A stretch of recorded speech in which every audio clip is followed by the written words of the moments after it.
Hello. Oh, your Hello. daughter's room is purple.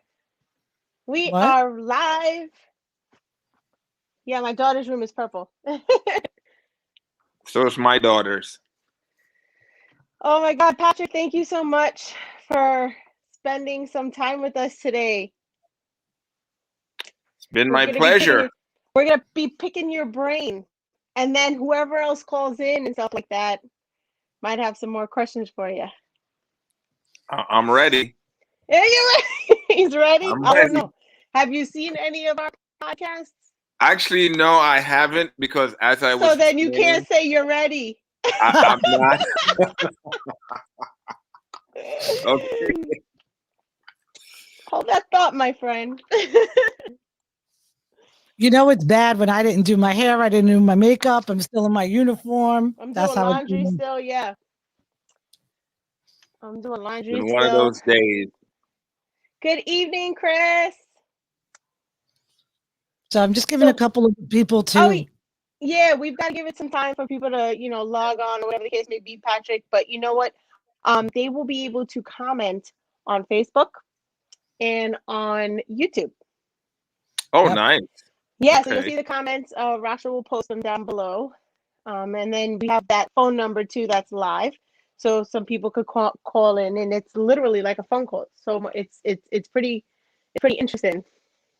Here's my girl, Yeah, she is Barbara. Barbara, that details her engine with makeup brushes. Yes, sir. Yes, she does. So we're really excited that you actually came on because you're doing some really cool stuff. Unfortunately, with COVID, that left us kind of in a bind with our International Women's Days events that we normally do. So we're going to do some really interesting podcasts to promote the women. Patrick, as you get closer to your event or anytime you do an event, we would love to have you back. You just let us know when. Okay. So if you're listening, if you're getting on, please subscribe to the podcast. We are starting to line up many different shows. If you don't get to watch the whole thing, they're all being recorded. You can find them on our YouTube station, and we appreciate the support. So you'll see on the bottom that there's a call-in number. I'm going to put it back up when we're ready to take calls. I know Patrick has some some information to give, and we want to hear the story, how this came to be. We were lucky enough a while back to be able to be at one of Patrick's events. That's how we met him.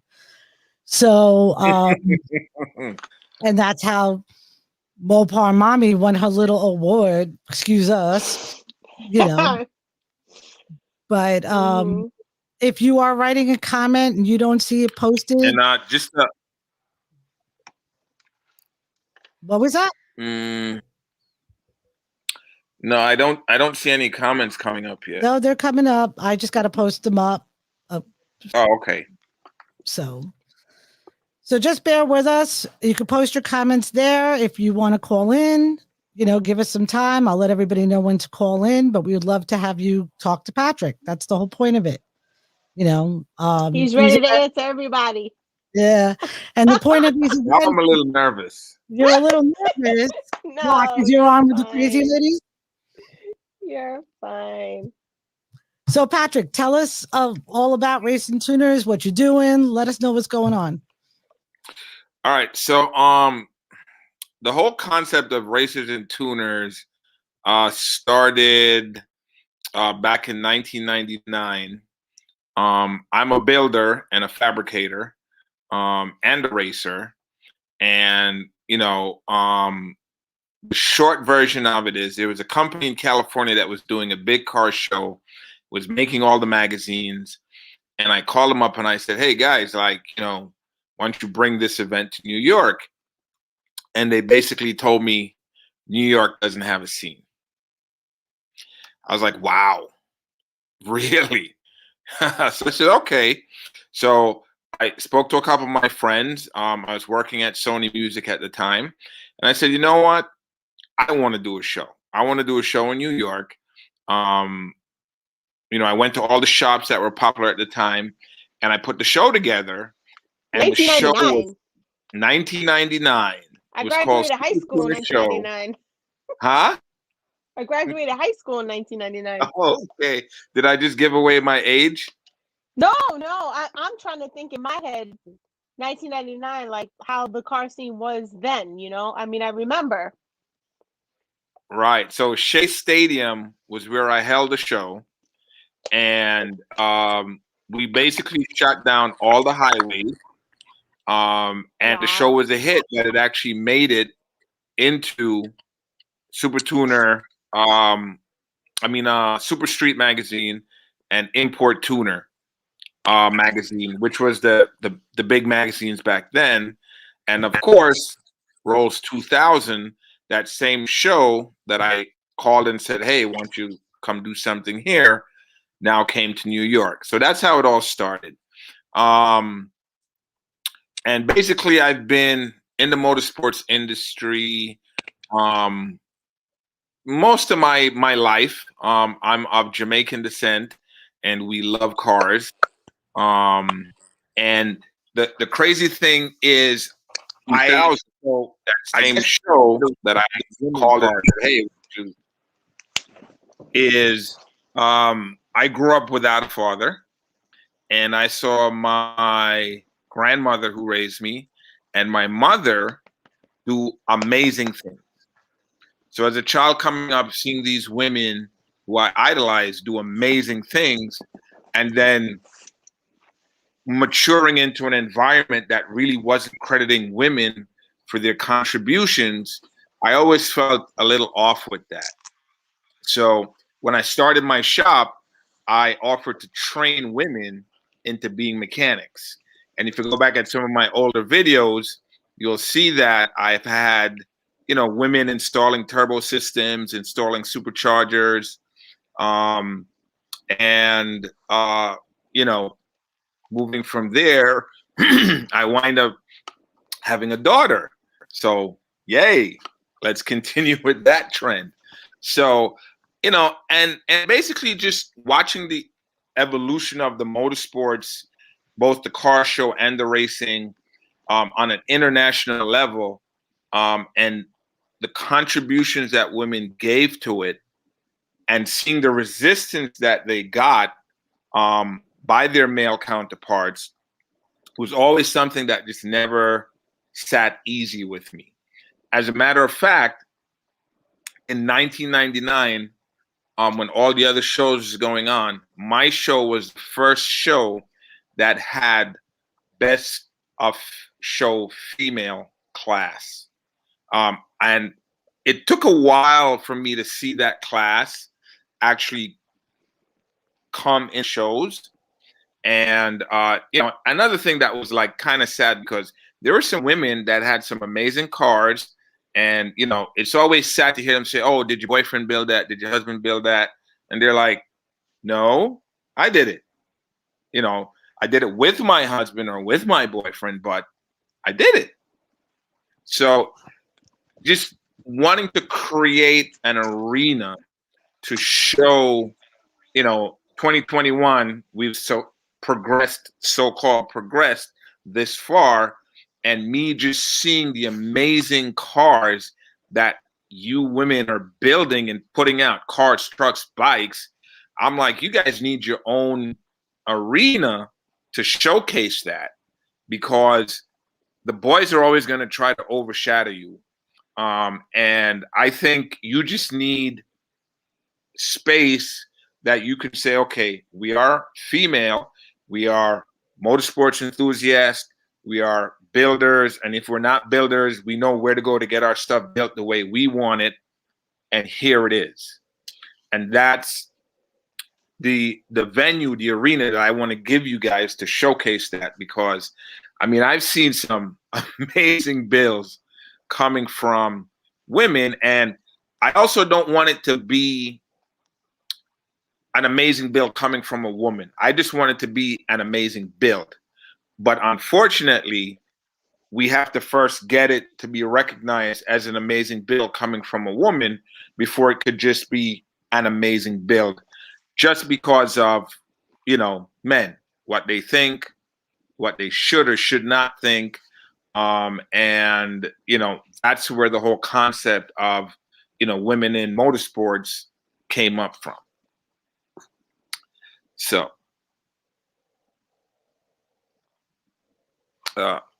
can't hear. What made you decide to do it during Women's History Month? Well, actually, I did not decide to do it during Women's History Month. It's something that I wanted to do from last year, but just the logistics of putting it together with COVID and wanting to give it light, I couldn't get it done last year for a lot of reasons. This year, we spoke about that. Right. Exactly. Because I said to him when he gave me the award, I was like, yo, I didn't even know like there was a thing for women. He was like, yeah, it's I said, you gotta do something just, for the women. We need our own, like, he goes, yes, I've been thinking about that. I've been thinking about it forever. Like, this is something we're gonna do. And I was like, really? He was like, yes, I'm so into the women thing. I was like, okay, well, listen, if you do it, let me know. He said, of course. And now here we are, Patrick. You don't even understand how excited we are. Well, I'm glad. I'm very happy. That conversation with you was actually very inspiring because I did see the excitement in your face, and that actually told me that this is the right I can't thing. hide it. So, fast forward to when I put it together, it just happened to fall in during Women's History Month. And it was, perfect timing. I actually released it in February, and now Women's History Month rolled around, and it's like, it's perfect. And what I actually am happy with is that you guys contacted me to do this. And I was like, yes, this is the sign that everything is good. It's coming into place. Exactly. I created this program, had a talk with a female enthusiast, created a program, and now I have an avenue, a venue to promote it to everyone. Mm-hmm. And so stars aligned, I guess, with that. But the great part is that this show, the women have their own category, right? But yes, everyone is invited, men, female, everyone. It's not just only, it's everyone. Right. So this is a regular show. Okay. But we have top 50, and then we have about 10 breakout specialty awards. So what I did with it, I added Women in Motorsports and gave you your own section. Yes. So, and here's a cool thing about that. You guys, even though you have your own classes, you're still competing in all the other classes. So not because you have your women class. Where the hell is Joyce? Where did she go? Oh my God. Not because you have your women's class means that you are exempt from the regular show. You're still competing in the regular show, except now you have your own classes to showcase your builds and basically for you guys to take the spotlight. Oh, I feel special, right? I feel special even just right now. Now, one more thing I want to bring up. This is not just for May 16th. I think I posted on Instagram that this is for all the shows that Racers and Tuners are a part of and promoting. So the Race Wars program won't have it. They have their classes for women, but they won't have the full Women in Motorsports categories because that's the Race Wars production. But anything that is a Racers and Tuners World Drag Racing production will have the entire women showcase, Women in Motorsports showcase. And that is, we have June 13th at ATCO. We have July 31st also at ATCO. And we have August 8th at in Ohio. and we just added an indoor show in Pittsburgh. That's going to be October 9th and 10th. So we're basically trying to cover as much area as possible. And I think the response that I've been getting so far, to be honest with you, and I have to thank you ladies because you guys really put it out there, is the response has been tremendous. Yeah, I mean, I know we've been sharing it. You know, who am I going to see there? You know, you get people excited. Um, you know, listen, I'll be honest, I had a lot of builds that I was looking to do on my truck this year, but unfortunately they are on hold because I am doing my kitchen. So that, you know, that of course comes first, you know, when you're a homeowner, all that fun Yes. stuff comes before the car.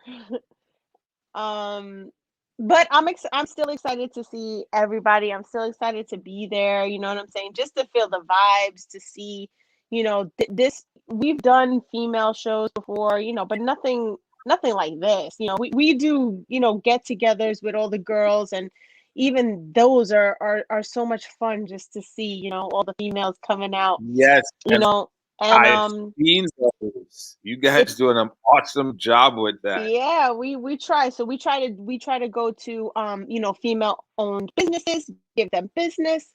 We do raffles for females that own businesses. We, you know, if they want to donate something, gets their, you know, business out. So we always try now, and we're not trying to exclude the men. We do not exclude the men. We are very grateful and thankful for all the men that support us and all of that stuff.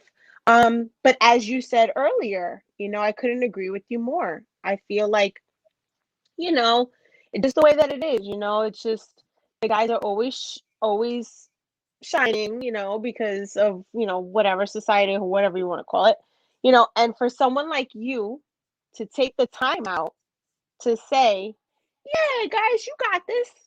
Yeah, you know, but we're just going to highlight them real quick. You know what I mean? Like, that to me means a lot, even just the thought of it. You know what I'm saying? And I know that it's a lot of work to put these things together because we do little things, and you know, it's a lot of work. So I can't even imagine. Do you have a team of people that help you? Yes, actually. So I have a staff that's my production staff, and I actually have 3 females on my staff.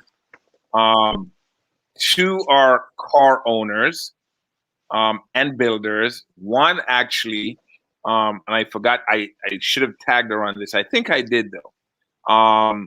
She's Turbo Things on Instagram.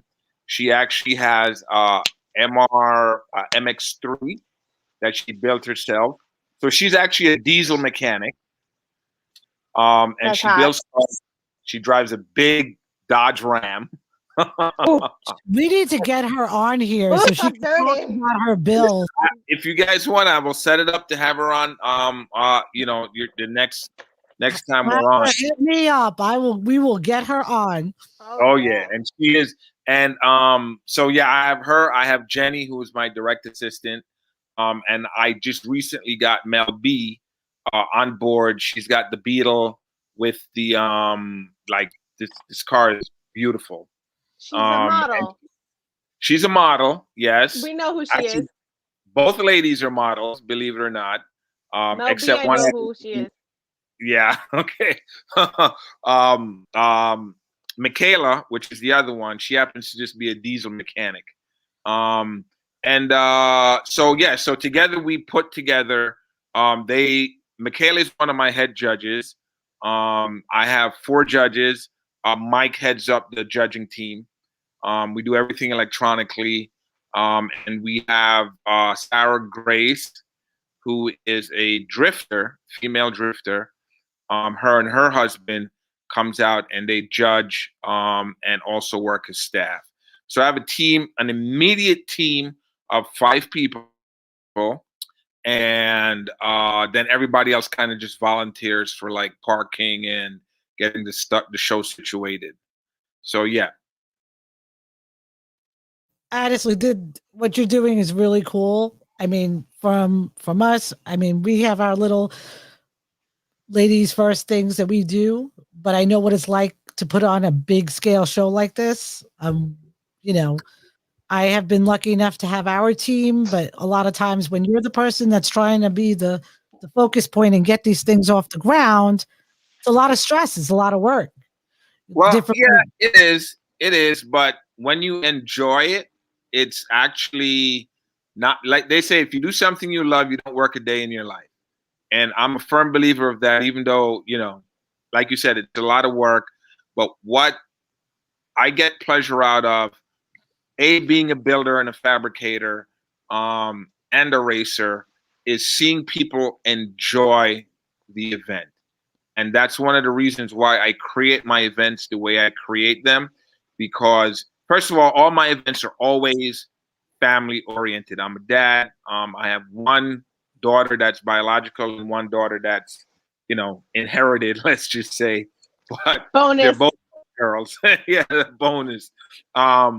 And it's just, I always enjoyed seeing kids' reactions around cars. And the one thing again, and I'm going to keep emphasizing this, whether it's a little girl or a little boy, the reactions are always the same. There's no gender separation when a kid sees a really nice car.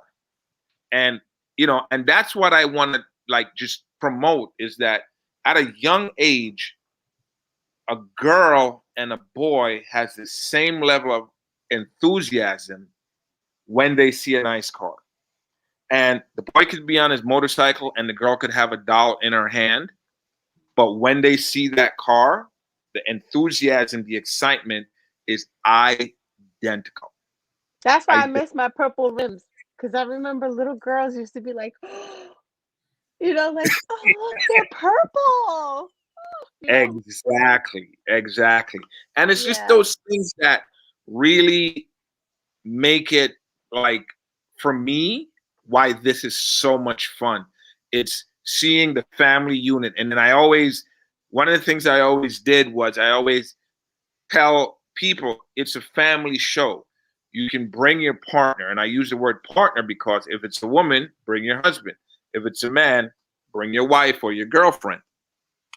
If you're a family, bring your kids. And we always do stuff for the kids. Last year was a little tricky because of everything going on. But my daughter this was year, there. Oh, awesome. So, and but we didn't Rasha actually made her a mask with a Hellcat on it, with her name on it. Like, my daughter, she's like, that's a Challenger, that's a Durango, she's 6. At the time she was still 6. Yeah, but she was at your show. Awesome. I hope you're bringing her to all the other shows. I try to bring her. Okay, cool. My daughters actually work with me. Those are the other 2 young ladies that's on my staff. If you go to my booth, you'll see them there. And again, it's just, I like this to be a family thing, something that motorsports is something for the entire family to enjoy, not just the men, not just the women, but the family. And by creating that family unit, I find it much more satisfying than just having I'm going to rephrase it here, a testicles contest. You know what I mean? Sausage party. Exactly. Because it's just not fun for me. It's really not fun for me. And one of the things also, when I go to a car show and it's just cars, it just gets a little boring. Oh, I'm so glad to hear you say that. I love him. I'm like, the more he talks, I'm always the outlier. I'm the one with the big burgundy Jeep, and I show up with these 2, and everybody's always trying to push me when I show up with Joyce or Jen. Everybody's trying to push me into another section because I got the big Jeep. I'm hoping to see more of my Jeep friends come down to be, at your show. But I'm going to put that on you. Huh? I'm going to put that on you. But you do realize that, ladies first, we come in, we need our little area. You know what I'm saying? Well, here's what I'm going to do for you guys. And I wanted to do it on the show. I'm going to make you guys, you ready for this? The official sponsors of Women in Motorsports for all the events. Wow. Thank you so much. Because what you guys are doing, I know there's other organizations that do this, but you guys have taken it to the next level, and this is what needs to be done. There needs to be a conversation about it. There needs to be awareness about it. And I think with the work that you guys are doing, it's only fitting that you guys become the sponsor of this portion He of the likes us. He Where- actually likes us. See, we need Joyce, we need Sandy, and there's Wait, all no, the Joyce other girls. can get on right now. Honey, She keeps commenting. Hell, Cappy B. I mean, you have to understand, and maybe we should give you a little perspective on Ladies First. Ladies First started with a conversation that we had just decided that, you know, we wanted, it wasn't even about girls versus guys. It really was about having a place for women to be showcased and to see there are numbers of women Right. Yeah. that are doing this. all What happens, over. you know, listen, I'm president of a club. Jen and Joyce were both vice presidents of a club. They're solo riders now. But Sandy is a solo rider. You know, some of our girls, Honey's a solo rider. You know, everybody's got their But some of them affiliation. are in clubs, some of them aren't in clubs, but none of that matters.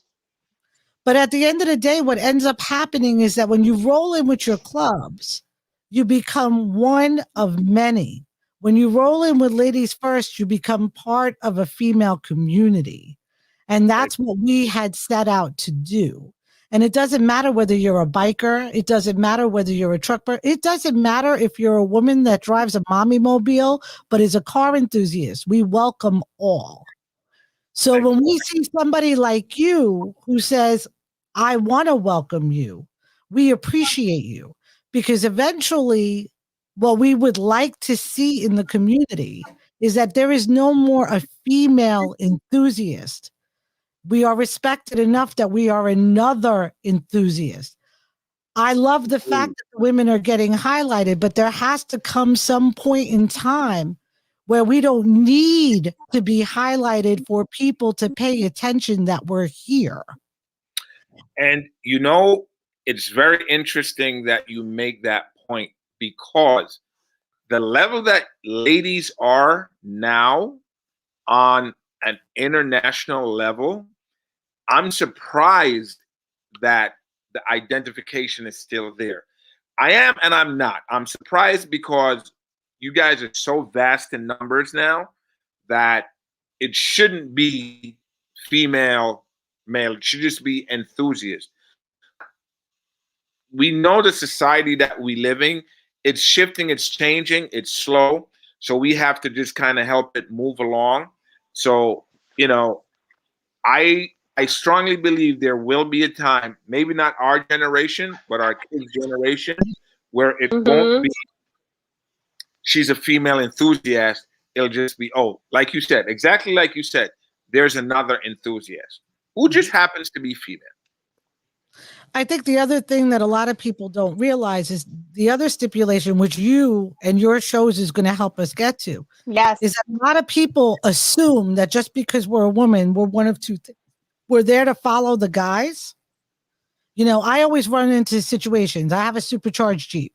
I always go to situations with, absolutely. I always run into situations where we go to, you know, the Jeep world is predominantly men, even more so than the car community. I mean, let's keep it real. So I'll go to shows and immediately people are going to my man to ask him about the Jeep. And then when he says, you're asking the wrong person, that's her build. I was in one situation where the guy told him that he was full of shit. That's what they told him. He's like, oh yeah, because she knows anything about superchargers. And I went, excuse me? And the girls could tell you, we've been to shows and they've seen the experience I've had where men automatically assume I don't know what I'm talking about. And of course I have to educate them. to a level that they need to pick up their face off the floor when I'm done. Because many of us, maybe not all of us turn a wrench, but we do our research. We know what's in our engine. We know what breaks. We know. Go ahead. It's funny because a lot of men also don't wrench. They just do research. They don't wrench. They just call somebody, hey, can you do this? Can you do that? Which is fine. Exactly. Which is fine. It's sad that the same ones that don't wrench, assume that a woman, even though she doesn't wrench, don't know her car. And like you said, that's where I'd like to see the industry move towards, where just, I've been at shows, I've been judging cars, and, I've told my team, if you see a woman sitting in the driver's seat, okay, it's a simple question: is this your car? If it is her car, then you talk to her about it.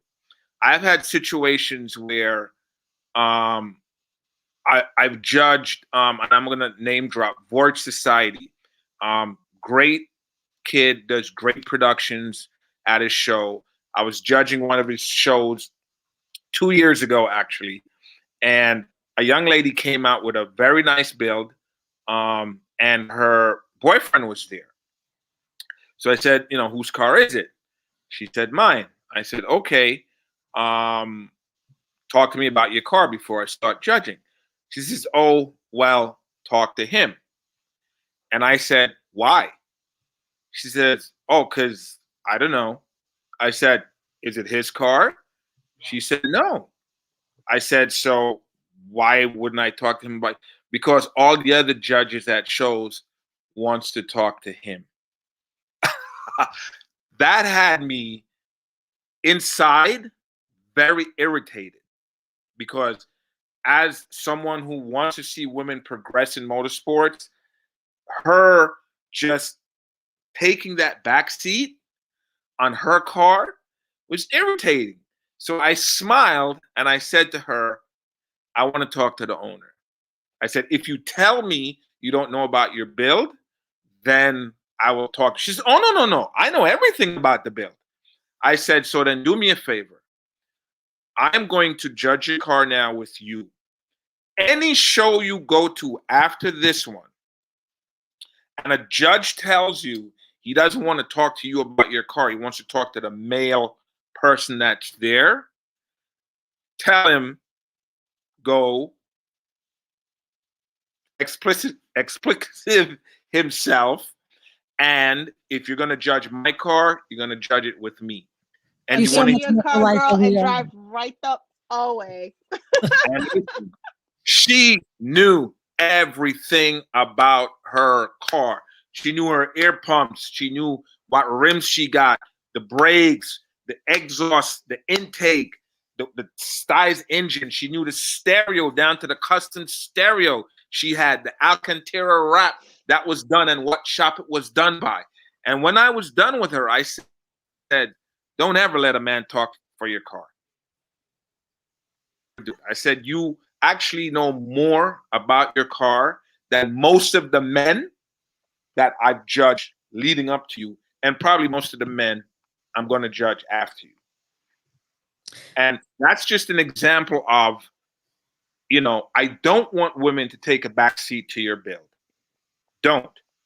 Whether you turned a wrench on it or you did the research and requested, talk about your car. You built it. It's yours. You built it the way you wanted it. Whether you built it or not, it's your car. And that's it. Very simple.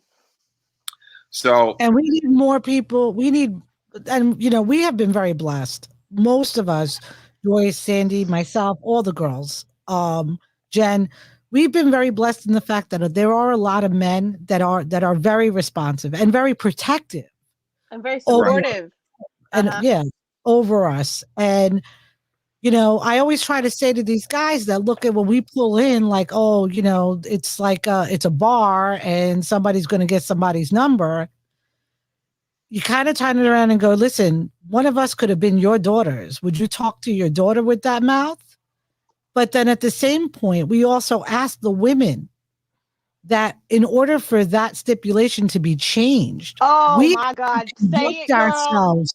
Say it. We need to conduct ourselves with that level of self-respect. And that, I always say, never tip your head, your crown's going to fall off. But, Agreed.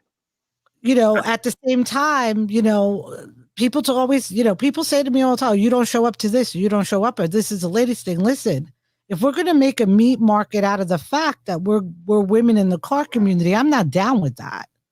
You know what I mean? I'm down with lifting us up and making us look as respectable as we earned to be. You take somebody like my truck, my truck is always being built. I have more parts that need to go on this truck right now that I have not gotten to have put on than you can imagine, and a lot of times I'll go out and people be like, they think, oh, did you buy it like that? Well, I bought it with a lift. Wait till you see my next lift or wait till you see whatever else I'm going to do, but at the same point, if I go out there and I conduct myself as a woman in a car community that wants to be noticed as a woman and not as an enthusiast, then that's what I'm going to get. And I really believe that women, we had Cece and her mom Slow 200 and Cece Low Hemi on the show last week. They're a mother and daughter that go to car shows, and they have beautiful cars. They may not be, to the level of other people's, but let me tell you something. Their cars rock. One of them has a 300, right? A 200 or something like that. One's a 200, one's a 300. Doesn't even matter. They're both gorgeous. Right. But Cece does vinyl work. She's her making own vinyl work. Right. So what I'm trying to get at is like, here are two women. They go out, mom and daughter. These are not the women that men think of when they go to a car show. So they're changing the tide, Right.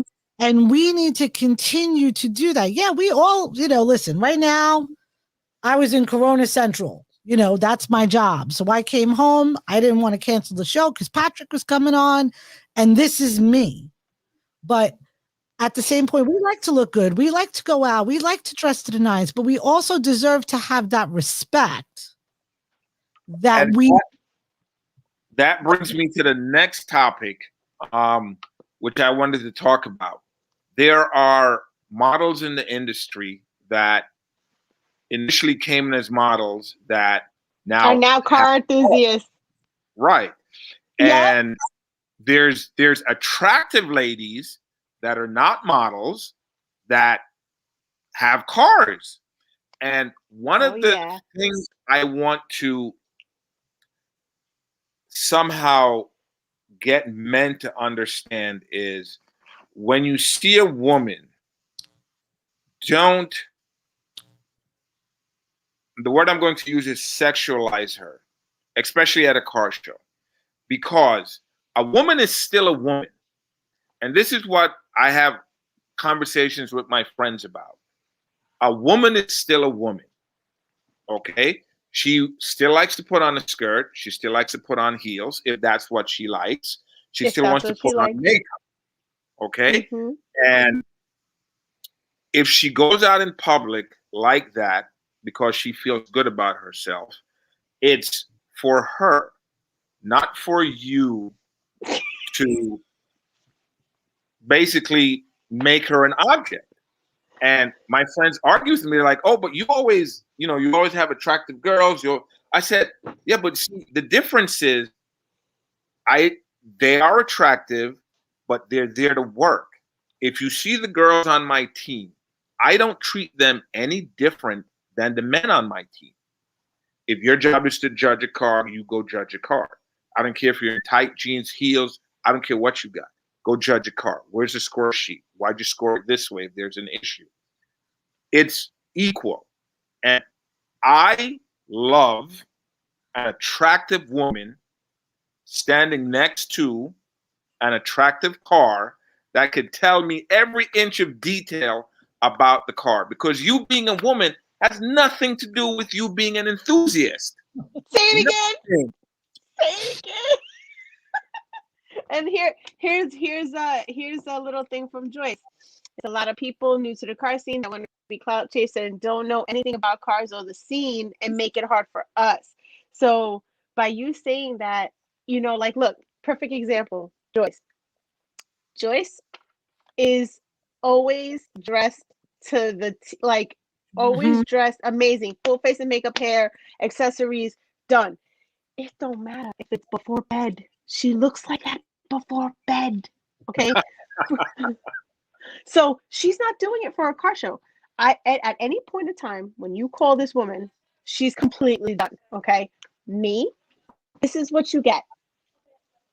You get a messy bun, no makeup, and a sweatsuit every day of my life. Okay. Now, if I happen to go out and I wear heels, all of my girls are going,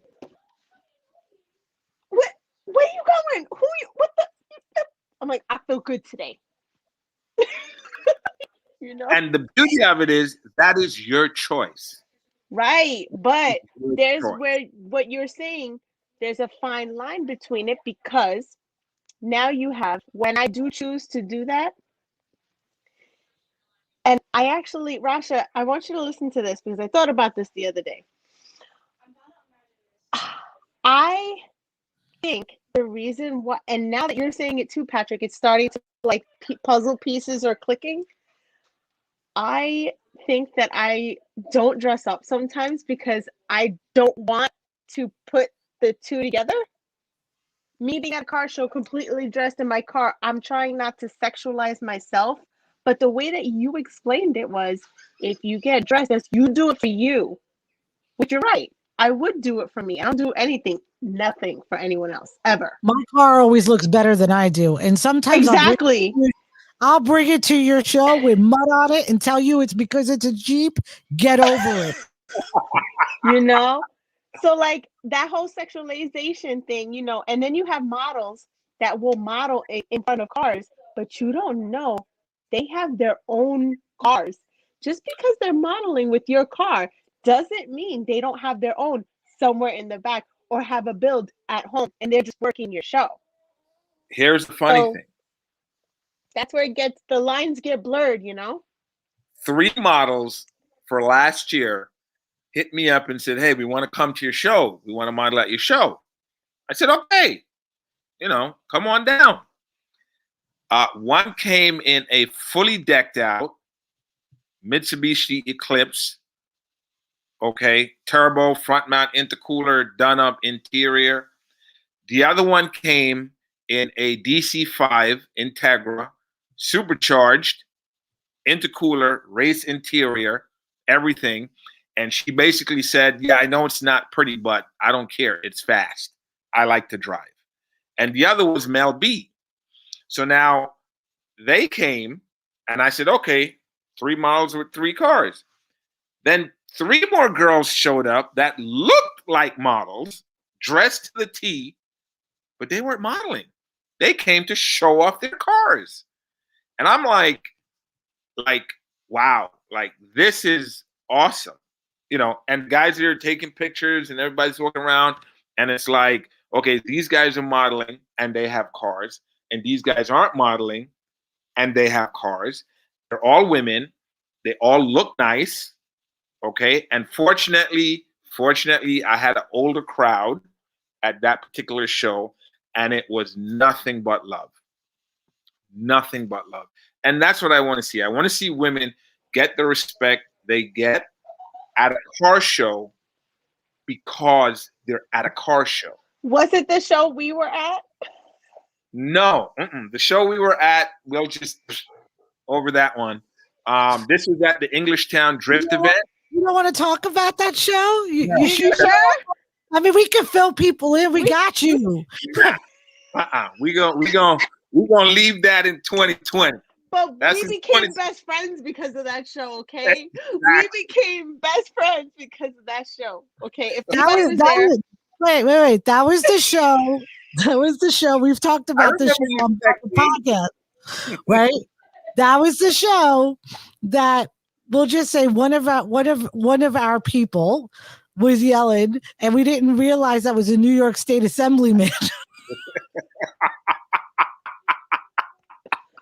Yeah, cars got threatened to get towed, So but yet Patrick has already had that experience where we got the two firecracker Puerto Ricans and the level-headed Egyptian. How the hell that happened? I have no idea. But I want you to and I want you to express when you guys came at me, right? Why you guys say that, Patrick? Why you guys See? say like that? We don't lie. We don't lie. We're keeping it real, right? We're keeping it real. When you guys came at me, how did I handle it? Oh, look at Barbara. Look at cool as a fan. Cool. Right? So fucking cool. Because why? Because we're women and you know better. Because you saw the razor blade in my mouth and Joyce had a razor in her hand. Like, yeah. But at that point, you guys were correct in your feelings at that point, and it had nothing to do with you being women. It had to do with participating at a show. Wait, I gotta stop this comment. I'm a little offended here. I just want everybody to Why? know. Because the character that you're talking about didn't include me. I was the calm, cool, collected one. Yeah, you were, but you weren't that. Okay, so you were calm and collective, but your face wasn't. No, no, that's true. Listen, I'm Egyptian. When I get mad, you see the terrorists. What am I going to tell you? You had the eloquent tone with the facial expression of "fix it" or "I'm going to kill you."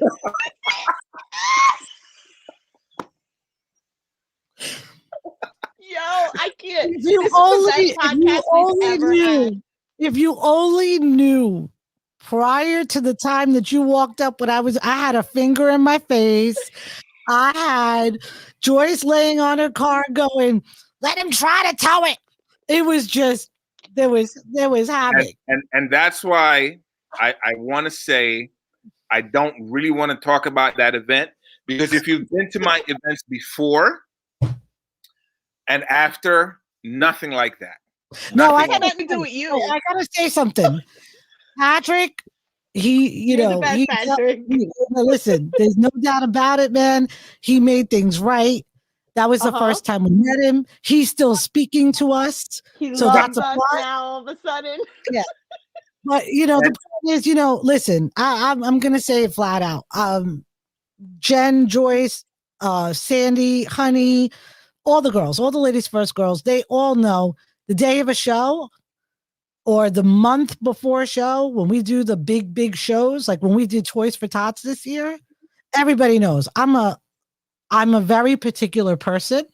I like things a certain way, but it always pays off. So Joyce has that personality too. Jen has that personality. So as you can see, each one of us highlight different parts. So I get it. And especially when, and people need to understand this, don't always scream at the promoters at all times, because there are venues we deal with. There are logistics we deal with.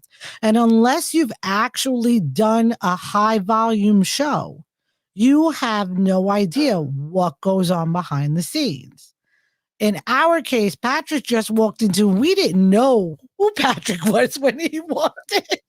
So, this poor man thought he was walking in, dousing a fire. Instead, he jumped into the frying pan.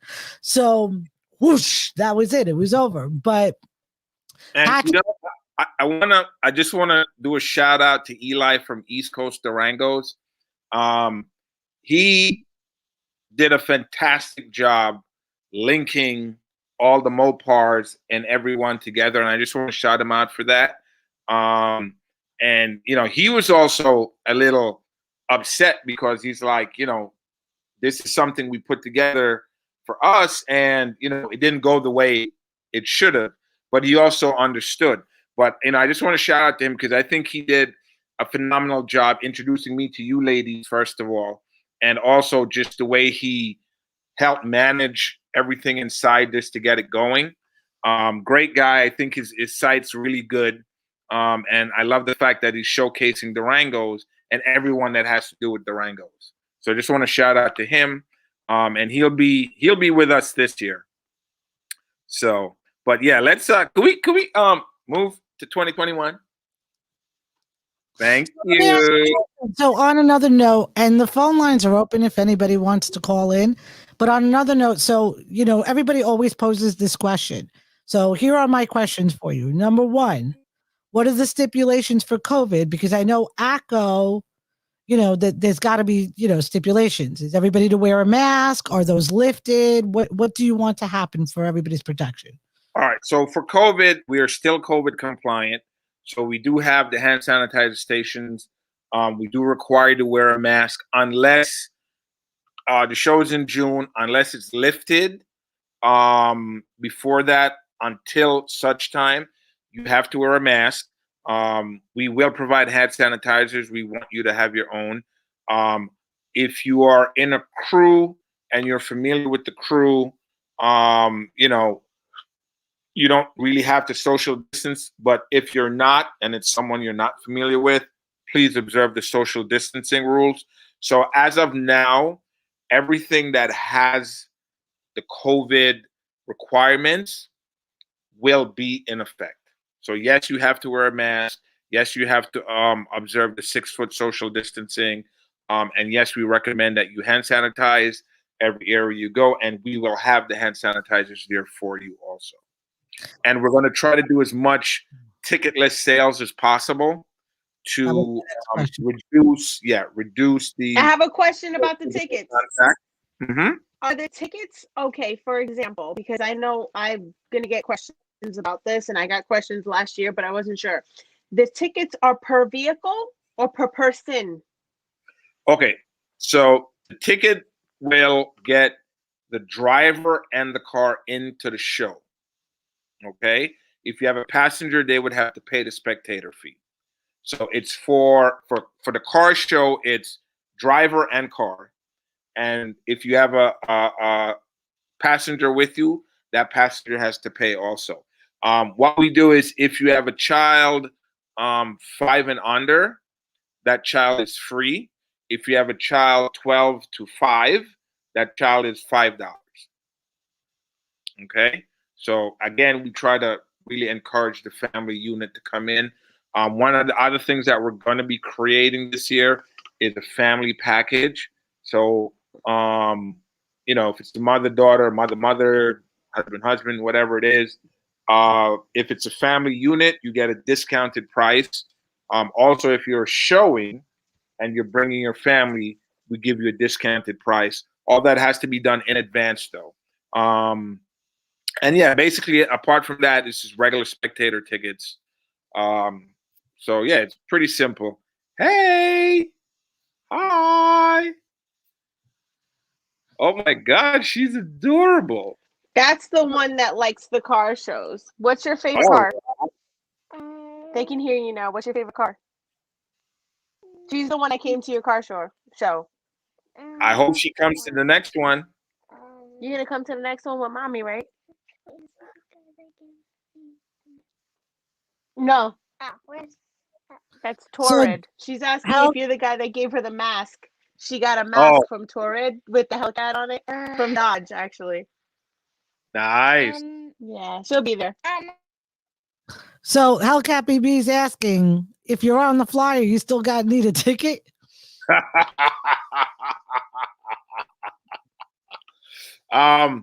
Actually, so Hellcat BB, she gets a buy this round.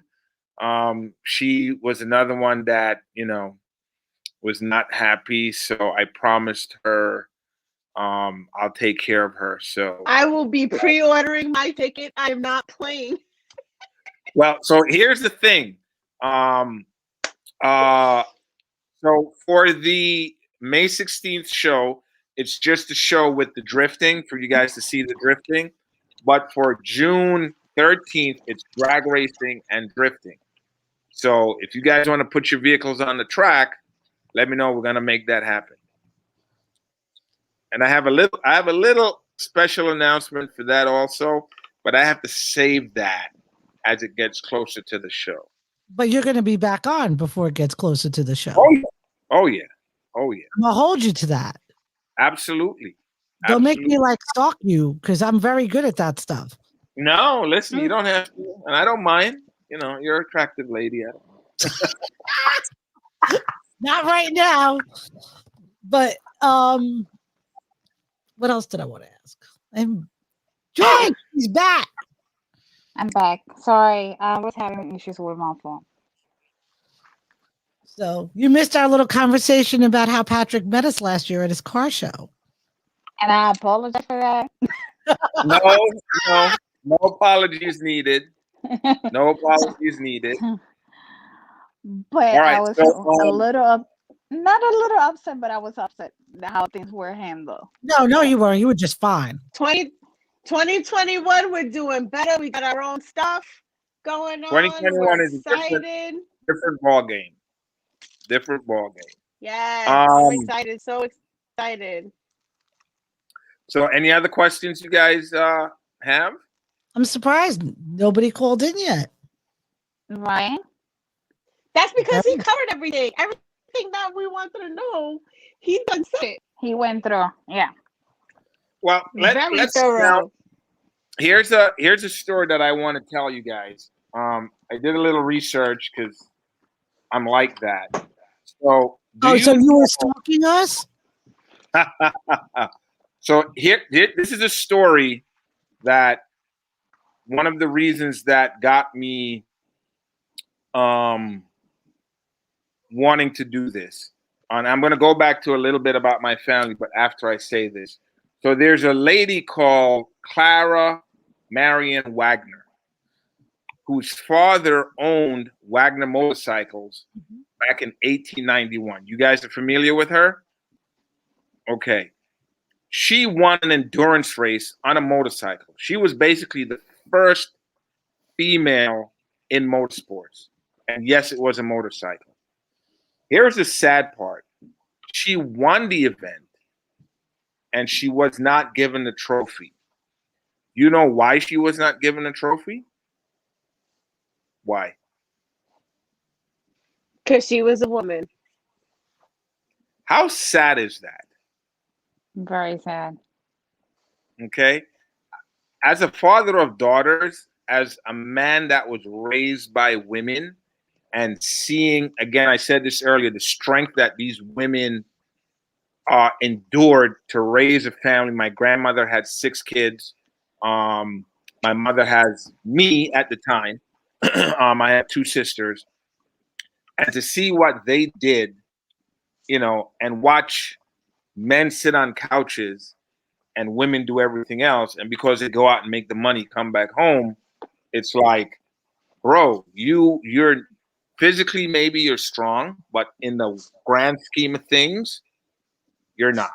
You're mentally stupid. No, I'm kidding. You know what? It's funny. My male friends get angry at me because I say that. And I say that, and I mean it. And I mean it. What I love is having a partner. And you have to know the strengths and weaknesses of your partner. You know, she may not be into cars, but she's also into other things that help you as you help her. Partnership is what counts. Give you another example. I had a shop in William Whitestone a few years ago. My daughter was maybe 4 at the time. My daughter wanted to do everything I was doing. I had a Porsche 944 doing an intake, and she said, "Daddy, I want to put it on." I said, "Okay." So I sit her on top of the car. I give her 10 socket and wrench and ratchet, and she's there, you know, and I tell her, go inside out, stagger. 4 years old, she know how to inside out stagger. The owner comes in, and sees a 4-year-old girl with her little pigtails tightening down the wrench on his car, and he flips. What's I said, my friend, what's the problem? Oh, and I thought it was because he saw a child on his car. Oh, that's a girl. She shouldn't be doing that. Excuse me? I said, so if I had a son and I had him doing that, it would be okay? Yeah, that's a boy's thing. I said, not in my shop, bro. I said, not in my shop. I said, she does whatever she wants to do. That's why it's my name up there. So if you have an issue with it, tough luck. You know what I mean? You still got to pay me because the work is done. Do you know that we would not even have cars if it wasn't for Henry Ford's wife being the first person to take the first car out? I didn't know that. Thank you.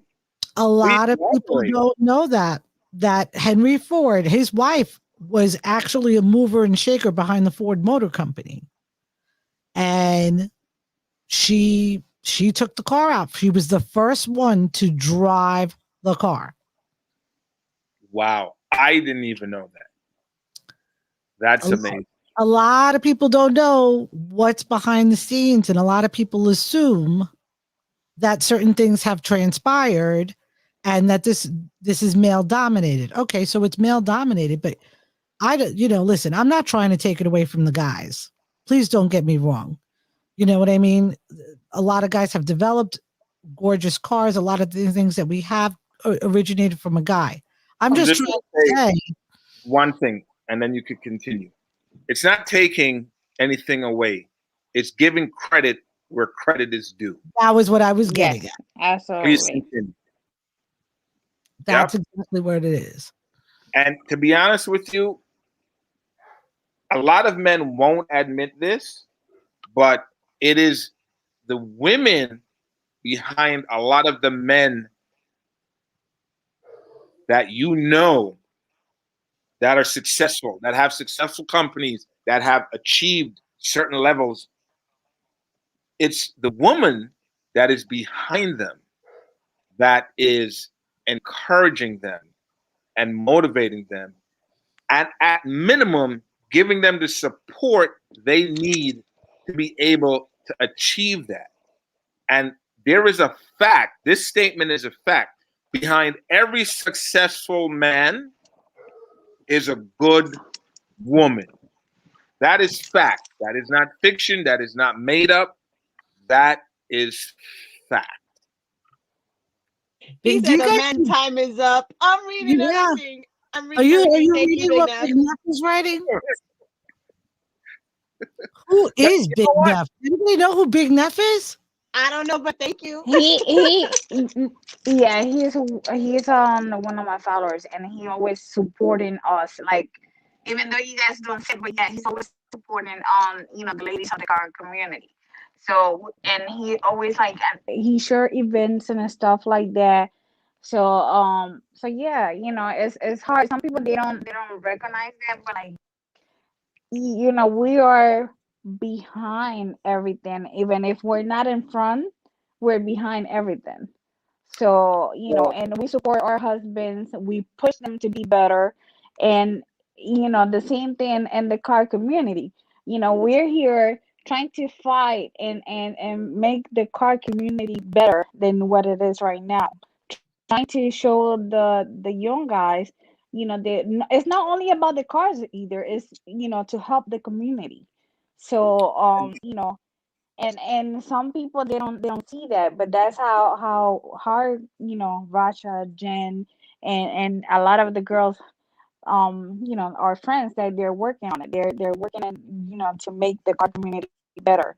So that's what, we need a little respect from the guys sometimes. And it's hard and it's sad, because sometimes they think because they see a pretty girl, pretty lady behind the wheel, it's just like, we don't want you to tell us that we're pretty. We want to tell, oh, you're working hard in your bill. How hot your car looks.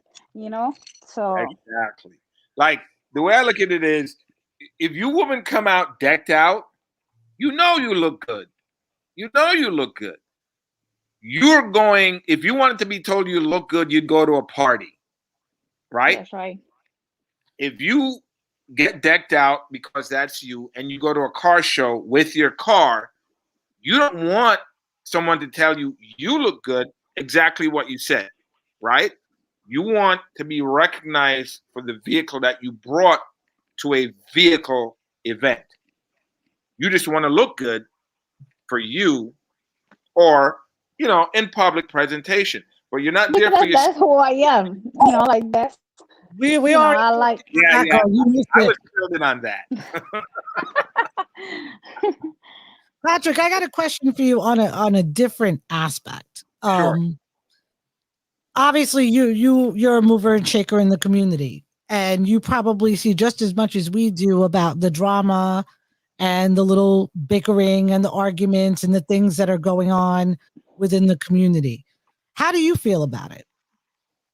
Well, so here's my thing. I actually don't really pay attention to that, and I'm going to explain to you why. When I got into cars, I was very young, and for me, it's always been about the cars. When I started going to the scene in this country, it was a time where it was still about the cars. You know what I mean? And I'm gonna race drop. So you had the West Indians, the Jamaicans with the rotaries.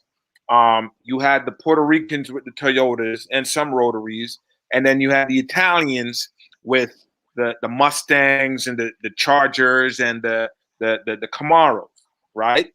That sounds And like my household. and here's the funny thing, right?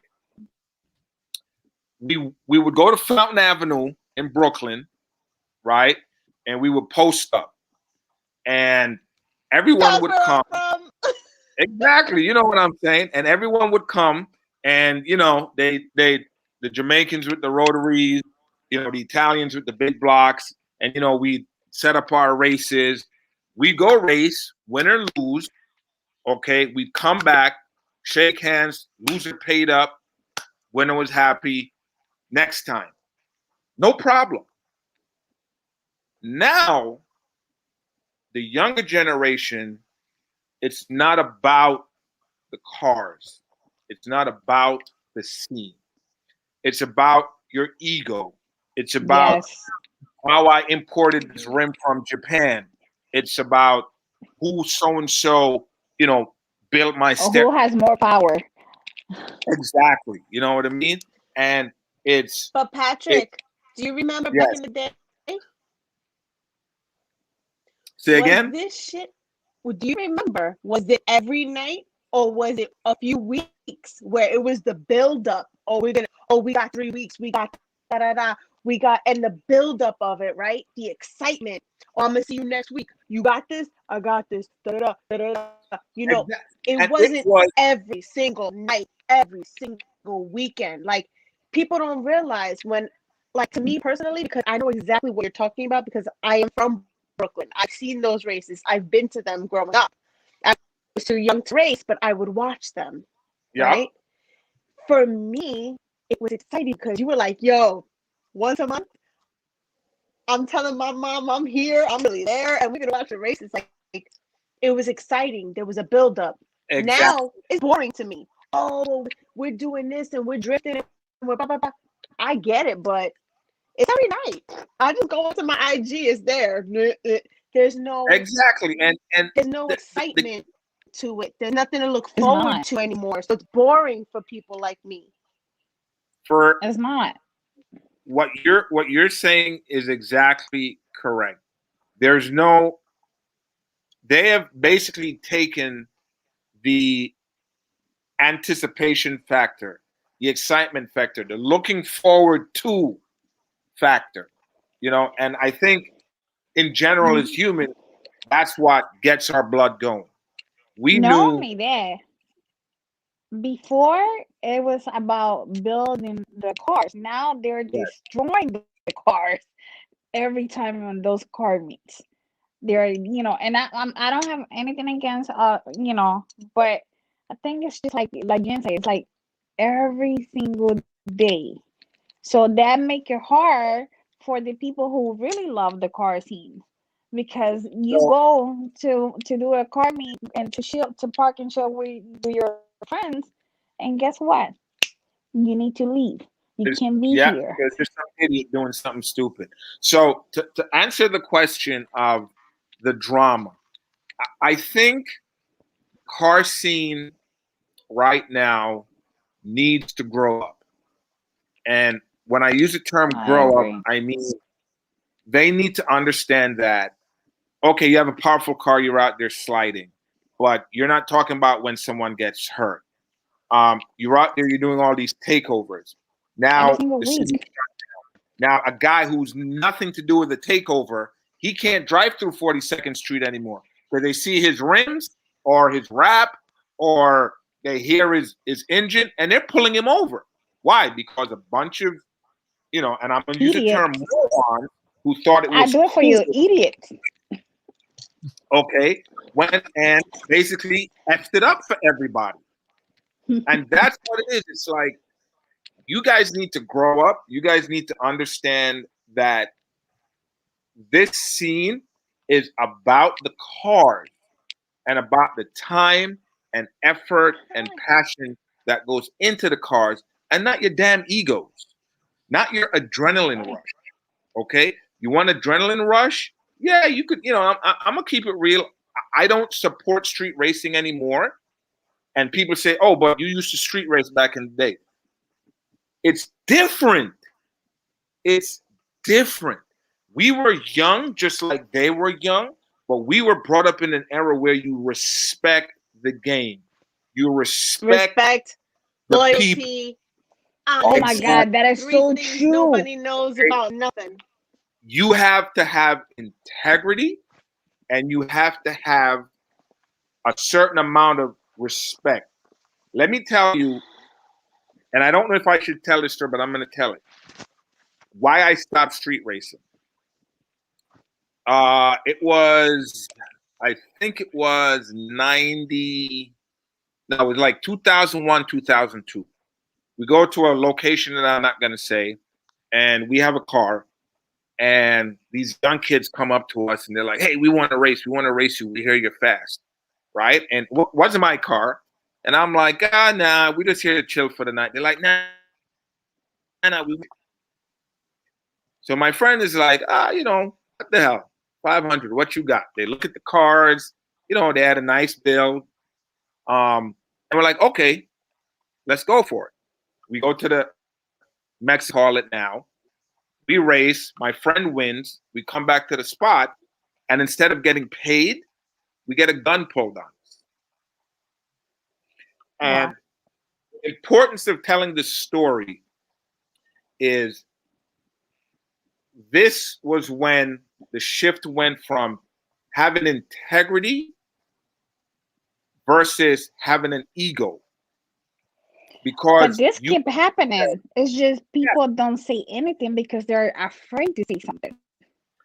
the ego is you run your mouth, my car's fast, I could beat anything on the road, and then you get beaten.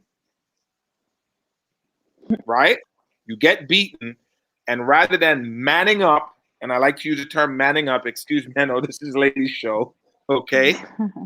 You let your ego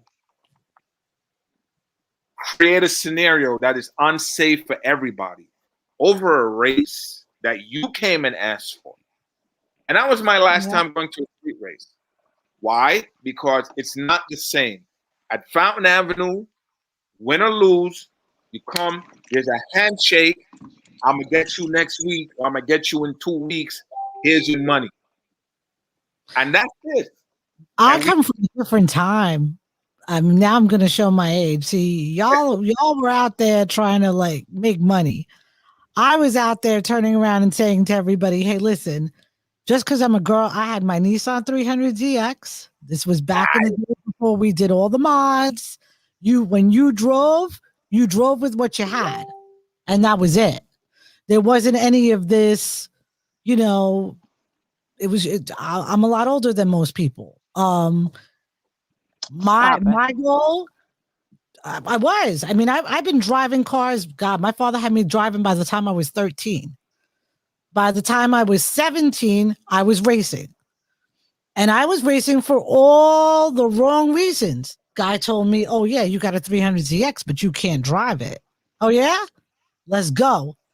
And my friends used to go out to the Fever. Back in the day we had the Fever. And they used to go out and do the racing. I used to do, and we were crazy, but we were crazy in a different way. See, the problem that you're seeing today is that people are doing this down residential blocks. People Yes. are doing Yeah, they're this. crazy and disrespectful. Right. Now, me, I was driving down Robert Moses Causeway over the bridge, down Ocean Parkway, making the loop and coming back. Well, at 11, 12, 1 o'clock in the morning, there's nobody there. And it's also dangerous because if I lost control of my car at 165 miles per hour, I'm going over the bridge. But I didn't care as long as I showed the guy that he was still looking at my ass, meaning the ass of my car. Yeah. And what you say right there is the key. You not only respected the game, but you respected your area, right? I see these kids speeding down residential roads where kids could play, a child could run out, and this is the language that irritates me. Oh, nothing's gonna happen. You don't know that. You may do it 3 weeks and get away with it, and then that one time a ball rolls out or a kid turns a corner on a bicycle. I know. Oh. Yes. That's it. Respect the game. Respect the game. Respect your area. Respect your neighborhood.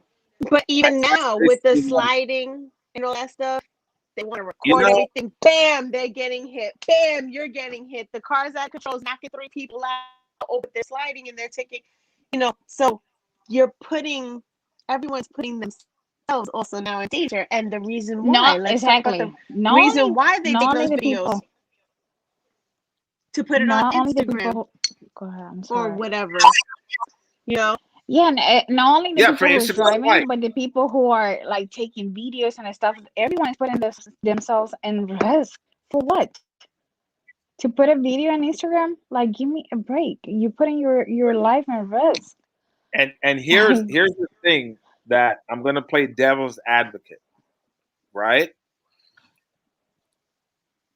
At that age, it's all about adrenaline. It's not being responsible. It's not assessing danger. It's about adrenaline and Instagram likes. They do. And that is very deadly, because now, like you said, people are getting hurt. They're videotaping it, but they're still going back out there again to do it. And I think as the older generation, we have to really step up and say to these guys, look, it's not a matter of doing it wrong or right, but you're just not doing it where it's helping the scene. You are destroying I've tried. And that's but I think and we it's because I'm older and I'm a woman. Nobody listens to me. So now when I do. And what I try to do is I'm in a couple of groups on Instagram where there's younger males. And I just say, look, like back in the day, this is how it was. I'm like, I think that, it's becoming dangerous, blah, blah, blah. I put my little 2 cents in there and hoping one of the younger males grabs it or a light bulb goes off and goes, she's kind of right. And then tries to get that out. Like if it was his idea, I could care less whose idea it was. I really But that don't doesn't care. happen though. It's the message, You yeah. know? But I mean, if I could interject for a minute, that's one problem. But here's the thing: there's a lot of us that are respected in the community, like the girls, like Patrick, other people that I'm going to leave unnamed, that go out there and they're movers and shakers. But if we're not showing respect to each other, doesn't mean y'all have to like everybody. It just means you have to respect each other. When we're fighting and arguing and, we got internet wars going on and, all this other bullshit, seriously, or we can't be at a car show. Let me tell you something about the kids. And I've said this Respect. before, and I'll say it again. You go to a car show, like the kids have a lot of car shows. Me and Jen have gone. It's actually funny because they call us the OGs now. But my son's 20 years old. He did with his friends, a bunch of kids were working on a car show at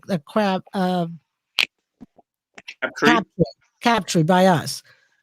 And we pulled in there and it was me, Jen's husband came for a little while. The kids were there. So we go rolling out, whatever. And the first thing that popped into my head about that show, all of these kids, all different crews, right?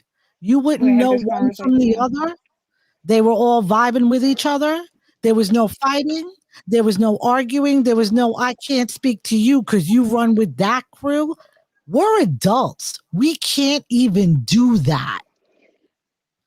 And I'm sorry to say it. You go to a car show and I'm not going to this car show because I'll tell you right now, there's car shows I don't go to because the organizer and I don't vibe. But you know why?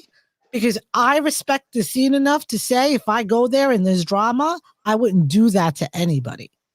That's different. But when you want to go to these shows just to make yourself be known, just so somebody could talk about you, what example are you doing for all these kids that are watching us and looking at us as the OGs? When you're when you're on Instagram or when you're on Facebook having these little wars, what are you telling these kids? It's okay to have these wars. It's, we have to lead by example. Exactly. Now, can I say something real quick? Yes. Mm-hmm. And someone say something about like now everyone has a car club and it's so easy to join them. Before they had to do like a little interview and in order for you to join that car club. Nowadays, Prospecting. I want to be It's part called of prospecting. Yes. Joyce.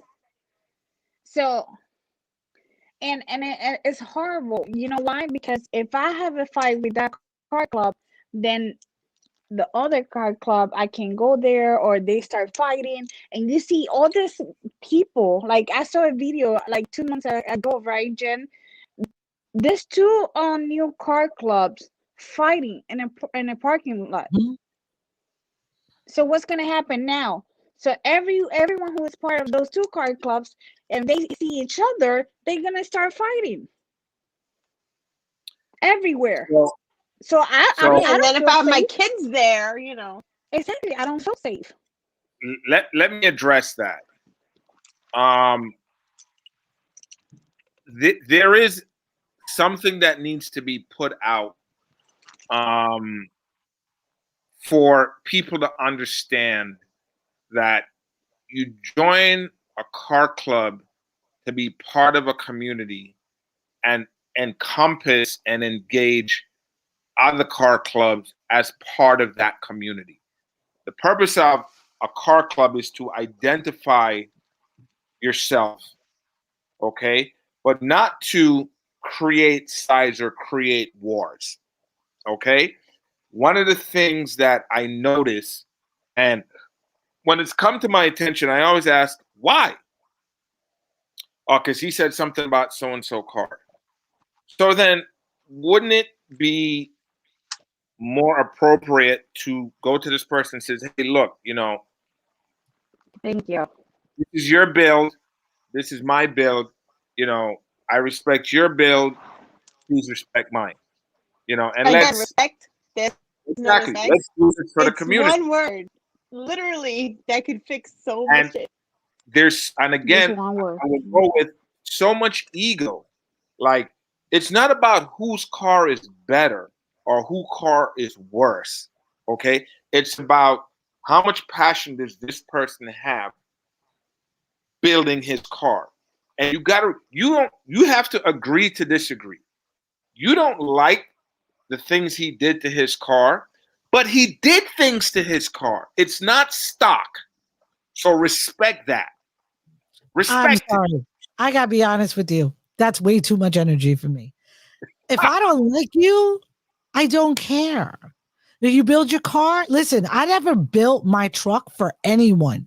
Jen, Joyce, Sandy, everybody will tell you my truck has never, I will go to a show. I never enter it for an award. I never do none of that. I came to your show. I wasn't worried about no award.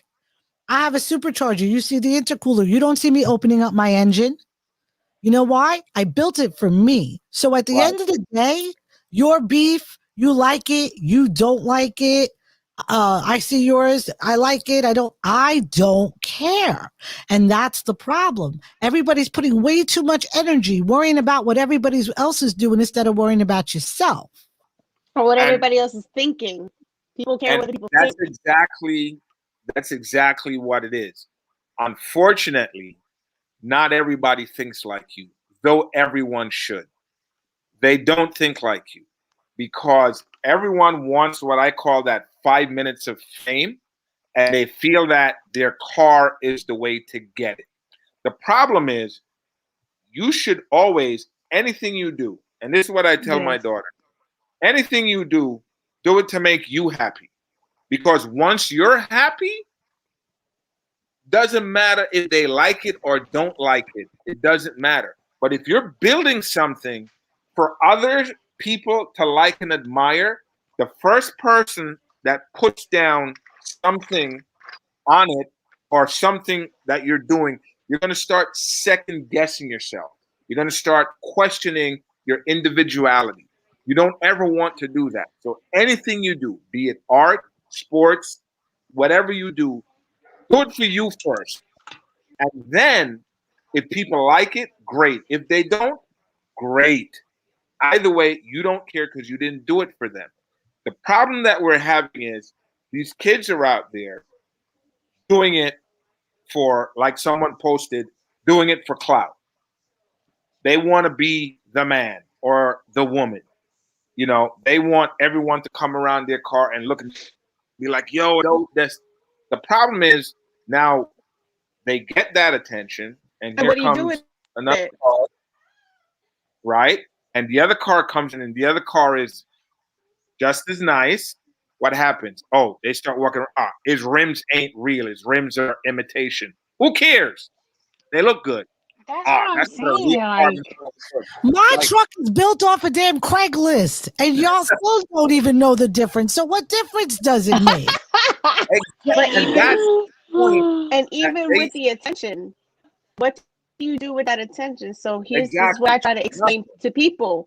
And then See- you take a look at these crews. See, I got beef. I'm gonna tell you, I got beef. But listen.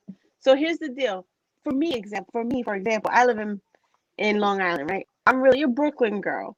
So, and my husband too, same Brooklyn guy, like loud, blah blah blah, right? So I have this Durango SRT. It's loud, you know. I pick up my kids from school and you know what I mean.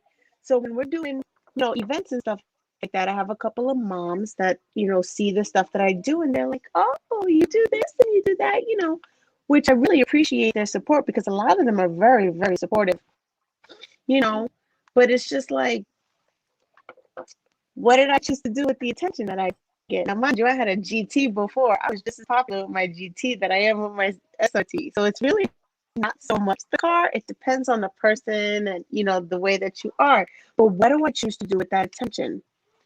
I personally choose to do events that are for good. So yes, I post my car. events. Oh, I'm doing a trunk or treat, with a bunch of cars. I'm doing a Toys for Tots car event. I'm doing a this, I'm doing a that. So all it is my car. I will showcase it to catch your attention. Oh, what is she doing? What? Oh, she's doing this, she's doing that. So with me personally, and a lot of the girls that I roll with, we choose to get that attention and use it positively. Then you have some people that use it for clout, or they use it negatively in the way that we were talking before. The illegal stuff that goes on that gives everybody else a bad name, But once you get that attention, you have to think about it. You want all this attention. Are you doing it for money? Do you want to get, sponsored by people? Why are you doing this? You have to have a reason. You have to have a purpose. Because if not, you're just all over the place. You're just destroying the scene. But not That's even what that. it boils down to. When you're looking at these car clubs, you guys were talking about the car clubs and the crews before. Here's my take on it. I'm sorry. I have a very different view. When I run my car club, and everybody here could vouch for it, at the end of the day, you don't own any of your members. They choose Beautiful. to participate with you. But at the end of the day, everybody's an individual first. Their tag does not define them as a person. And more and more and more, I'm seeing car clubs, car communities, this, that, I'm just like there's a group for everything. There's a Challenger group, there's a Charger group, there's a Jeep group, there's a group for everything, and everybody's competing to be noticed. But what you forgot to do was take care of your people and respect them as individuals and not owned. And all in all in all, people feel like, so I'm part of, I'm not using anybody's real name. I'm part of Joe Schmo Car Club. But they're talking to Patrick's crew. Is Patrick trying to steal my people? Is Patrick trying to do this? Trying to do that? That is just insane. Now, guess what? If my person wants to go to Patrick, bye. That's your choice. You're an individual. I ain't gonna hate you for it later. First of all, yeah, like why? Even like if that person leave your car club, why you're gonna be mad? He's gonna do the same thing, right? Like when you're in a car club, you're supposed to be a family, but these people are like, oh, if you leave, you're gonna be my enemy for the rest of your life, and that's how people start building hate, and this is why the car scene is so damaged and so full of hate. I And want to Joyce, that's make another reason why we have the ladies first, because ladies first isn't a car club. Ladies first is a group, It's a community. right. a community where women from everywhere, motorcycles, roller skate, whatever, Everything. No, whatever. and I You know? want to bring 2 points here. What you're talking about with the clubs, I've experienced as a promoter. I've had promoters that shall remain nameless tell people, don't go to my event or don't go to this person's event. Okay? And they give a reason that to me is asinine. And misery loves company. Let's face it. That mob theory is real. Okay? It's a very real concept. And I always, okay, if you have a car and there is go to it, show off your car. I choose not to go to certain shows for my own reason, but that's my own reason. You go to a show, show off your car. Not everyone, and this is a point that I've made since I started, not everyone has deep pockets that can go to every show. So people are going to select the show. Craigslist. People are going to choose shows to go to for various reasons. You, as a promoter, have no right ever to tell someone if you go to their show, you can't come to mine. I've never done that, never will do that. I've had people call me up and say, hey, Pat, I can't make a show this weekend because I already registered for the show next weekend. So and I want to go to that show and I'm like, yo, it's cool. Why are you even calling and telling me? Why are you calling? Because I don't want you to feel. Why would I feel away, bro? I don't feel away. Go to where you want to go and have fun. I go to other people's shows to have fun. Okay, and also to promote my show, but mostly to have fun because I love cars. I didn't start this, right? And it's a conversation that I had with my previous partner. I didn't start car shows to make money. I started car show. The first car show I did in 1999 was because someone said New York East Coast doesn't have a scene. And I took offense to that because I walk out of my house in Brownsville. I'm from the hood and I see a nice car. I go to Manhattan, I see a nice car. I go to Staten Island, I see a nice car. I'm out in Long Island, I see a nice car. Don't tell me we don't have a car scene here. Then I know shops that put out nice cars, and I know individuals that put out nice cars. And I did it to showcase nice cars that we build here. And I've always said this, and a little hint of which promoter it was. I said, in Cali, you guys build your cars and only take it out for shows. On the East Coast, and I'm going to use your example, Jen, on the East Coast, we build our cars. We use it to go pick up our kids. We use it to go get our groceries. We drive it to work. Okay. And then on the weekend, we wash it and take it to a show. That's the difference between California and New York, West Coast, East Coast. Y'all build your cars, then you have your beater. Your built car stays in your garage, and you pull it out on the weekends to take to show. Us, we're not like that. We build our cars to drive our cars, to enjoy our cars. Yeah, Period. well, I have my beater is my daily because my gas mileage sucks. And that's a whole different animal. Okay. But my point is, when you get ready to go use your truck with your supercharger and your front mount intercooler, I'm still not fast. Don't worry about it. But what I'm saying is, do you just take it out and wipe it down and then put it, or you take it on the highway and you have a little fun time with it? I don't even wash it. I just start to drive. Facts. And that's the point I'm making. That's the point I'm making. I can tell you the God's honest truth. Jen's been in my truck. Listen, I'm gonna tell you now. You guys, you're all cushy, right? Jen rode with me. Cushy, nice quiet ride. You got your Bluetooth. Get in my truck. Hum. Okay? Not be tires. Now, to you guys, that sound is the most annoying sound on earth. To me, that is pure music.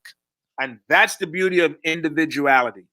And the fact that your friends can respect that and admire you for that, as you can respect and admire them for the cushy soft ride, is what it's all about. And these kids just don't get that. Now, I had to bring the daily to Joyce's Toys for Tots Philly show because my truck flooded in the rain. It was all the floor was wet, but it's a Jeep. You pull out the plugs and it drains. So I bring my daily. But here's where things get different. So to me, I was upset. My dogs are losing it. But real quick, I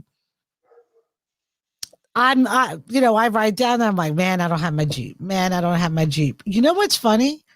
When you're at the right community or you're at the right show, I parked my car in the street. Everybody's like, where's your truck? I was like, it's right there. It's got a different look today. Okay.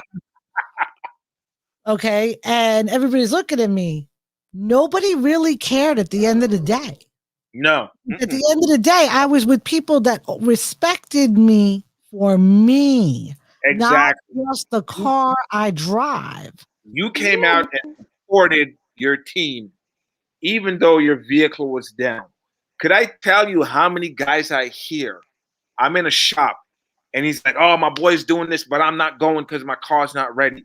And I'm like, what? You're not going because, so your boy, like, are you his boy because of the car? Or are you his boy because you his boy? Yeah, but no. Me, if I got to take a bicycle to something my friend is doing and I have a hot rod on jack stands, I'm going. Because what she just said is the key to it. It's about the people. It's about the community. It's about not about the cars. I don't need to bring my truck to your event to support your event. I need to bring me. Mm-mm. I need to bring me to show you your support. And that's it. And, you know, it's interesting that we're having this conversation because all the topics that we've spoken about is topics that the younger generation coming up need to hear and need to understand for us to start cleansing, and I use the term cleansing, the car community. Because even as a promoter, I have people that just they are doing things and destroying the scene because it's all about the money, how much money they can make, and Yeah, but then seeing Money and also for power. you, yeah, but also for you as a promoter, now people that are, let's just say, for instance, that you're looking into having something somewhere, right? So now people are, Patrick goes and he's like, hey, I'm looking to, I guess whatever, rent your lot or whatever it is. Now they're seeing all the BS. They think that that's what's going to happen because they're not as educated on it or they don't understand, And now you cannot give us a safe place to be. So, exactly, so, exactly. and that's all we're saying. Me, when I was speaking earlier or whatever the case may be, like I said, I've been there, done that, I'm not like hating on anybody or whatever the case may be. It's just I'm in a different stage. There's levels. Like I try to explain to people, there's levels to this, you know. And my first car, I was born in 1981. My first car was in 1982 on the Accord, two-door hatchback, no power, nothing. So what I try to explain to people is that there's levels. So if you go from no car to a Lexus, good for you. But you don't appreciate and understand things the same way someone like me would. So you can't necessarily knock me. I Exactly. can't necessarily knock you, but you have to understand my struggle.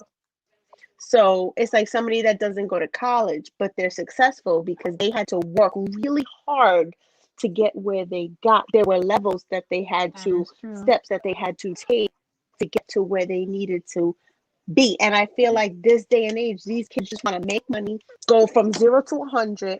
Look at what I got. But what happened in between? No That's why there's appreciation. no respect. There's no appreciation.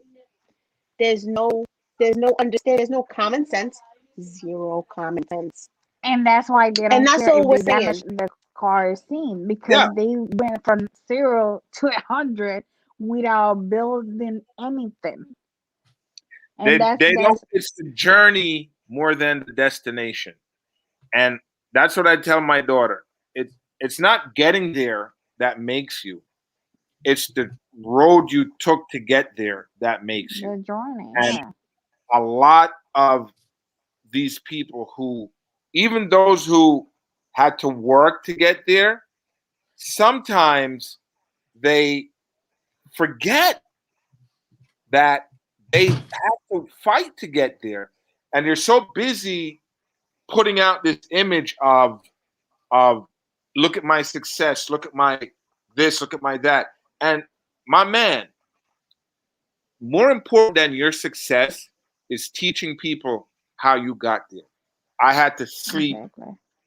2 hours a night, struggle, hustle this, hustle that. You know, you're not an entertainer, and people don't realize. You know how old Brad Pitt is? You guys know how old Brad Pitt is? I'm just gonna He's say he's like very. in his 50s, I think. He's not old. I mean, You he's may not want young. you may want to bump that up. He's in his 60s. I think he's very close to his 60s because when I heard his story, he was already in his late 40s, and this was, I think, right when he got with Angelina Jolie. And I'm saying to myself, this guy looks so young, but when he tells you what he had to do before he got his first starting role, and now people look at him as like this superstar. But these actors, these musicians that you see when they tell you how long they've been in the game and how many gigs and how many struggles they had, and why a lot of them are so humble versus all these young cats that, you know, become instantly famous and don't really understand the struggle, and they out there wilding out. It's the same thing with the car scene. Like you said, Yeah. you don't have the journey to appreciate the destination. So you just go out there and mess up the destination.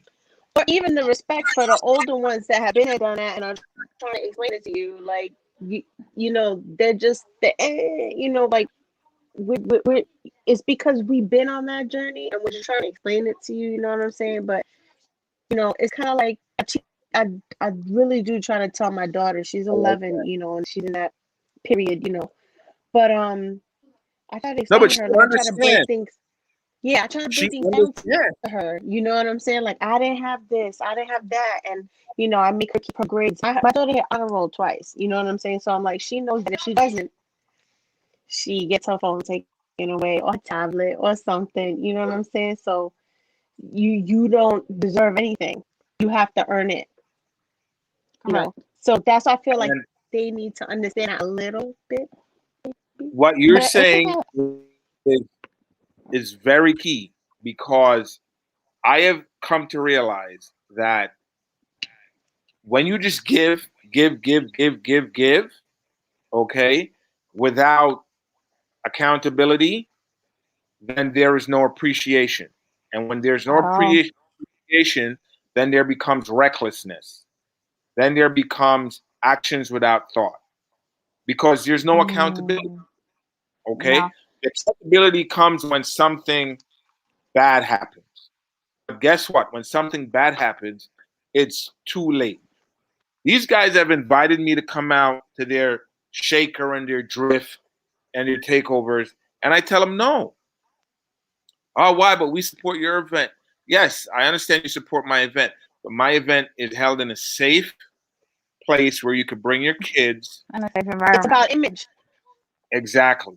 And as much as I love adrenaline as the next person, however, I also don't like to put people in danger. And that's what it is. And Yeah. the See? back to the conversations about the car club, and you know, if you guys can't realize that Club A and Club B getting along makes the scene much more inviting for people, then that's where you're short sighted. If you think you start a club for the simple fact of you want to be big for yourself, then you're short sighted.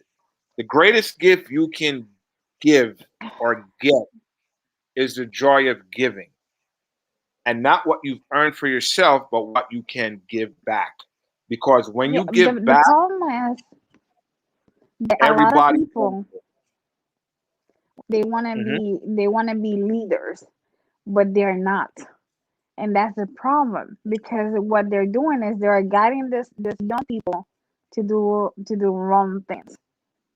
So this is exactly what is happening is and it's just wrong in so many Leaderships come with responsibility, and responsibility to do the right thing. And if you're not a good leader, uplifts, encourage, motivates for everyone to do better, not just for their small community, but for everything. Let me tell you one of the things that caught my eye with you ladies. Okay? You guys did stuff with the Marines. You guys did stuff with Toys for Tots. You guys have done so in the short time that I've been exposed to you. If anyone scrolls through your Instagrams, they will see so much work that you guys have done for the community, not for yourselves, for the community. And that's what clubs are about. When I do my club contest, the best club, one of the key determinations of you winning best club is what have you done for your community? See, Okay, I you're a like club, that. right? I You're a like that. club. Not that they come out in numbers, or not that they all Exactly. registered under one name. That they might not even be about be it. What did But you we ain't do? we ain't gonna talk about that. You Exactly. know, What did you you just do gotta. personally? You already What did did. you do Thanksgiving? Okay. What did you do to give back to your community? Because as a club, You're strengthening numbers. So now you can do stuff. Oh, What have of you course. done with it? And if you tell me, Oh, and oh, Patrick, shameless plug. This Sunday, actually, there's another little I shared it. collection that we're doing out here. Yeah, I shared it. If you look on yeah. my And if anyone Facebook story, I is shared it. interested, this Sunday, gosh, what's the date? It's The March 7th. And March unfortunately, I 7th. will not be here because I will No, no, be no, in no, no. Florida. That's But well, lucky you. But well, yeah, so for March her. 7th, we've got Hmm. something over here. So you can go to any one of our pages, Desert Rose, Pennywise, Mopa Mommy, Patrick, I think he posted it too, Hellcat BB, Little Miss Mopar. I mean, so many of us have been posting it. It's this Sunday. We're meeting at Cape Otto, I believe it's in the morning around 10 o'clock. Don't quote me on that, but it's this Sunday. So we got another collection for Ronald McDonald House out here in Long Island. So it's not And only Yeah. car crap, it's, but see, that's the stuff that uplifts the community. Takeovers don't uplift the community. Um, At all. Fighting at meets don't uplift the community. You, as if you form a car club, you should form a car club with the concept that I'm bringing people together so we can do good for our area. Okay, and then move it out. And again, it's just it's sad that the car community has lost that drive. My first event and that every love. event, exactly. My first event and every event I did, okay, I took a certain portion of the money that I collected, whether I profited or not, and I donated it to whatever charity I was with at that time. St. Jude was one. Autistic kids was one back then. Um, the first one I forgot what group I gave it to. I think it was a children's home care for the city. This was in 1999. I'm not even sure if they're still around. I don't remember the name, but I always made sure that win or lose, I'm always giving back to the community. And I tell people this, not that I have anything against adults, I want to give to the kids. I want to give to Because they're our foundation future. exactly that is going to help kids get better or help kids get homes or help kids progress. I always give to the kids. I No can offense. say that I have been seeing a lot of the younger crowd out here in Long Island dabbling into the BS, but also dabbling into doing good. I've seen a couple, and Joyce knows a couple of Philly. They do like for the homeless. I know Shake the Block has done some stuff, with regards to giving back. So, and like I said, I know a couple of the younger crowd. I see them posting, hey, we want to give back and we want to blah blah blah, and they do a lot of meets out here. Sometimes they do races and things like that, but they are starting to To dabble help the into the community. Yeah. okay, Right. let's give back to the And community, that's which good. I'm very And proud of. we should encourage that. So Of listen, course. um, I want to turn the tables a little bit and let's talk about let's give some credit to some women in motorsports. So I'm going to test your guys' knowledge. You guys ready for that? Uh-oh. I'm ready to go. Okay. And I'm going to admit I have my cheat notes. That's First, okay. Just first memorize female, it.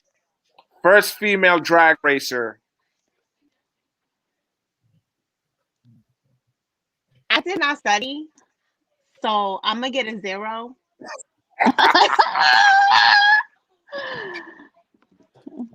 Okay, her name was Shirley. She was a drag racer. Came out in 1997, Top Fuel winner. Kick men's butts. Okay, and 1997? 1977. Sorry, Okay. 1977. Okay, and here is the thing about her, and it goes back to what we were talking about. Very attractive lady. Okay, and had to deal with men not wanting her to compete, but yet she did, and she won several races and earned respect and paved the way for other women to now become champions in NHRA. NASCAR. This one is the one that I love the best. June 19th, 1949. Okay? Damn. Louis Smith. Yeah, women have been, this is what a lot of people don't realize. Women have been in motorsports since the beginning. Yes. Okay? 1949, June 19th. Louise Smith, sitting in the stands of a NASCAR event, decided, this is boring. I want to go race. Took her family, 1949 brand new Ford, signed up and raced. 3 women raced that year in NASCAR. First time. 3 women. Sarah Christians, Louis Smith, and Ethel Mobley. Oh, that would be Mobley. 3 women. Okay? 2 of them went on to win and podium in future races. So She said it you was guys, boring. And she listen, wanted to huh? race. No, yeah, that's what it. If you look her up, that's what it said. That's cool. And you guys have been around in motorsports since basically the inception. And the story about Ford's wives driving it off the line, I didn't even know that. You know, and it's just these things. There's 2 reasons why I do this. A, I think young females feel that because of the attention they get in other arenas that we speak about, is the only arena that they could get attention in. Okay? And the fact that women are just not recognized for all the things that they contribute to motorsports. And the list I just gave is a very short list from a very long list of women that contributed in motorsports. You guys know who the let me find it. Where is it? Where